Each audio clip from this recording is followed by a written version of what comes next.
Today I'm going to get into another one of these comping and chord melody type videos, these short little tidbits that help you break up static chords. They help you add more melody to your comping, and they help you give you techniques and chord voicings for chord melody and solo guitar. So even though these are short little exercises, if you work on them every week, they really build up your chord vocabulary and get you playing much better stuff for comping and for solo guitar. So here's the example. And I'm going to show you a couple of applications. I'm going to play the example as is. I'm going to give you some thoughts on how to break up chords and play chords that aren't there on the chart. So let's do it as is. Here's the example.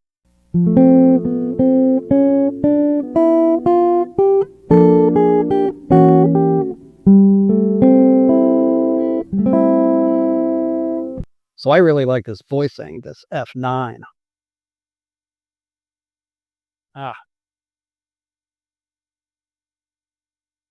A really nice sounding voicing, but it's super hard to play. So when you get gnarly voicings like that have a big stretch, you don't want to be playing like this where your hand is bunched up. You want to drop the wrist. So the more you drop the wrist, the easier it is to stretch and get these voicings. And it's even easier if you have something like a Les Paul or a Birdland that has a short scale neck so that you can get those crazy voicings. But just as a note, I like that voicing. So moving on, let's break the chord up. So if you're playing a tune where you're hanging out on one chord for 2 measures before you go somewhere else, so let's do 1 to 4, F major 7 to B flat major 7. Something like this.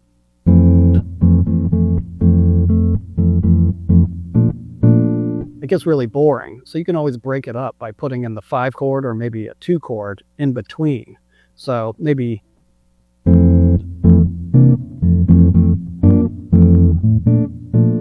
something like that. So you can always break it up by adding in active chords that get you back to the 1 chord before you have to get to the 4 chord. Maybe F sharp 7, sharp 11. So again, slow.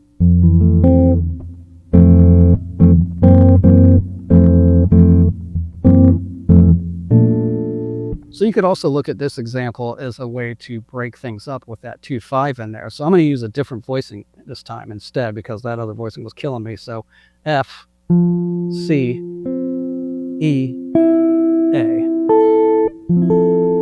So now let's try it. If the page says something like 2 measures of F to the 4 chord or whatever chord, you can always break it up by doing something like this.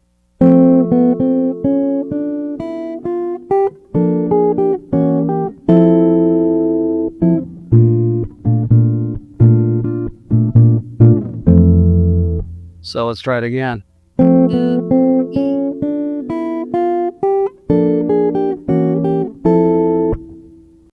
So those were a couple of little tips that will give you a new chord voicing that sounds nice, but it's hard to play.